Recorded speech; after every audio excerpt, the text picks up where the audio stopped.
Ang ibig sabihin ng sinasabi ni Congressman Leviste, talagang gumaling na ng gusto ang korupsyon na ginagawa.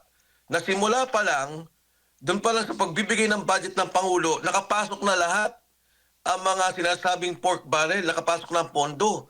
Opo, at bukod diyan, Kong, mayroong nasawi pa, pumanaw pa itong si Yusek Cabral at yung mga files na mula sa kanya umano ay ngayon ay inilabas nga ng kongresistang si Leviste. Ano naman po ang inyong masasabi po dito sa naging pasabog naman po ni Congressman Leviste? Kaugnay nga po dito sa mga files mula po kay Yusek Cabral.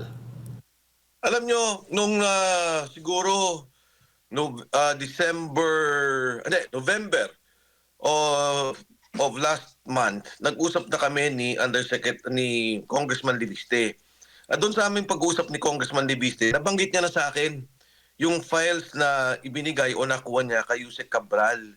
Kaya ako naniniwala na totoo yung hawak niya. May mabinanggit pa nga siya sa aking pangalan. Pero syempre, tinitingnan natin at nirespeto natin yung pinaliwanag o pinakita ni Congressman Leviste. At sa palagay ko naman, sa kanya din, tinitingnan niya na talagang ipapakita to ng DPWH. Kasi yung files na yun, sinabi niya sa akin, may mga malinaw na kung sino ang nakatoka doon sa mga allocation. So hindi na ako magtataka na totoo ba yun o hindi. Totoo yun. Nung pa nga hindi pinag-uusapan niya, nakwento na yan ni Congressman Leviste. At ako'y naniniwala na may kopya naman ng DPWH. Kaya dyan sa labanan, kung totoo ba yan ang hindi, talagang totoo. At nakita niyo naman, ilalabas ni Congressman Leviste yung listahan. In fact, kahapon nga, merong isa tayong kaibigang congressman na tumawag at binanggit nga niya na talaga daw inilalabas ni Congressman Leviste lahat ng mga files, no?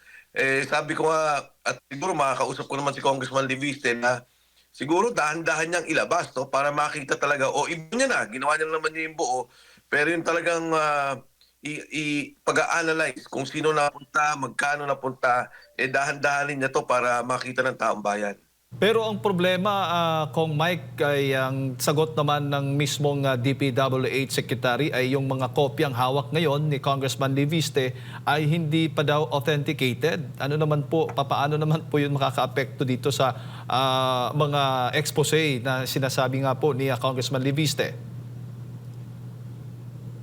Alam mo yung authentication, pag kami nagsabi ng hindi maganda tungkol sa kanila, katulad ng sinabi ni Gutesa, sinabi ni Saldico, ngayon sinasabi ni Leviste, ang sagot nila parati hindi authenticated. Ito naman kay Congressman Leviste, napakadaling tingnan yan. Titingnan lang nila sa files nila sa DPWH, makikita nila kung nandun yung proyekto. Pupunta sila sa region o kundi kaya sa district, makikita nila kung nabid at nandun talaga yung proyekto. So yung salita na hindi authenticated yung mga dokumentong yan, wala yan. Mga salitang talagang ayaw paniwalaan yung katotohanan. Di ba yung sinabi ni Saldico, nagbigay ako ng 100 billion, buti inamin lang na may 100 billion. Sabi nila, hindi, kailangan pirmahan mo. Sinabi na nga ng tao, ito yung 100 billion. Tiningnan sa proyekto, nakita sa listahan, nandun talaga yung 100 billion. So hindi nila pwede itong basta-basta isang tabi at parating ang sagot nila pag hindi nila gusto yung datos o yung nakikita nila, hindi authenticated. Ang sabi po ng Malacanang, dapat imbestigahan din daw itong kung papaano nakuha ni Congressman Leviste itong itinuturing ng Cabral files. Sir Mike, alin ho ba ang mas importante? Yung imbestigahan kung papaano nakuha o imbestigahan kung yung laman mismo ng files na nakuha po ni Congressman Leviste?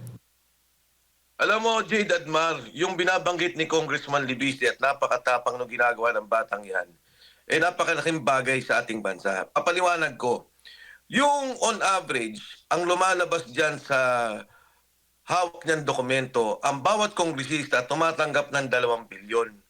Humigit kumulang siguro 500 bilyon hanggang 600 bilyon ang nakukuha ng Kongreso. Dahil dati, may mga proyekto mga congressmen. Ang national government gumagawa ng project. Kunyari gagawa ako ng tulay na magdudugtong ng Luzon, Visayas, Mindanao. Gagawa ako ng railway. Gagawa ako ng dam para sa tubig. Gagawa ako ng irigasyon. Ito mga national projects na to kailangan ng ating bansa. Anong ginawa ngayon? Hindi na. Tinilad-tilad nila ang proyekto na ang bawat distrito nagkaroon ng pondo. So you are talking already of almost 500 to 600 billion going to congressional districts, and not because hindi ito dahil kailangan ng proyekto. Pero ito'y kung anong tingin o paniniwala ng isang congressman. Para paliwanag ko pa ng husto, nung ginawa ang flyover sa ikatlong distrito ng Quezon City, 3rd District, ito yung dumadaan ng Ateneo, yan ay isang national project. Yan ang mga kailangan natin. Nung ginawa ang C5 na nagdugtong ng Quezon City, nagdugtong ng Mandaluyong, ng dito sa Ortigas area, padugtong ng Pateros, padugtong ng Taguig, ito'y panibagong daan. Ito ay national project. So napakalaga yung pinapakita ni Congressman Liviste. Hindi dapat ang budget natin tinitilad-tilad at inalalagay sa bawat distrito nang wala tayong programang pangnasyonal. Wala tayong programang ginagawa. Kailangan ba natin ng train na magdudugtong ng ating mga lugar? Kailangan ba natin ng mga airport? Kailangan ba natin ng, lalo ngayon pagkatag-araw na, ng mga dam para sa tubig? Yan ang dapat imbestigahan, yung nilalaman ng sinasabi ni Congressman Liviste. Can you imagine if you have 1 trillion budget and DPWH and more than half? Kasi hindi lang to yung sinasabi ni Congressman na 2 billion to 3 billion per district. Paano pa yung unprogrammed funds na lumalabas, allocable din yun?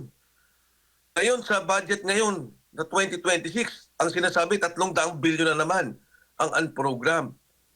So itong batang to dapat pasalamatan natin.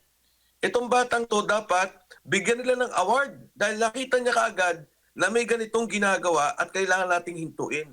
Kailangan nating baguhin. Opo.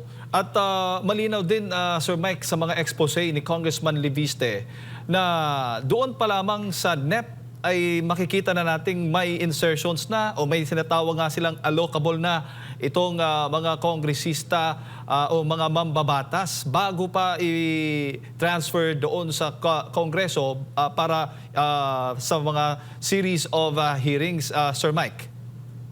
Ang ibig sabihin ng sinasabi ni Congressman Liviste, talagang gumaling na ng gusto ang korupsyon na ginagawa.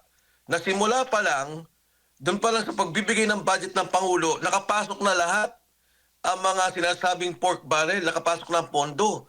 Ngayon, para ipaliwanag ko yan lalo ng simple sa ating mga kababayan, meron ho tayong bahay, magkakasama tayo sa isang bahay. Ang ginawa ng mga nakatira doon sa bahay, imbis na tingnan ko ano yung kailangan ayusin, kailangan bang ayusin ang bubong, kailangan bang ayusin ang kuryente, kailangan bang ayusin yung sahig. Ang ginawa, ito, may budget kayong lahat. Yung tigi 1 milyon ninyo, ang ginawa na nagpaayos ng kanya-kanyang kwarto. Kaya yung buong bahay nasisira, bumabagsak, tumutulo na yung sa tubig, yung sahig mo, wala na, yung kuryente mo nagkakagulo. Kasi nga, nagpagandahan ng kwarto, kanya-kanyang pagpapayos. Yan ang nangyari sa budget natin. Imbis na tingnan natin kung ano yung kabuuan ng kailangan natin dito sa ating bansa, nagkanya-kanya sa mga distrito.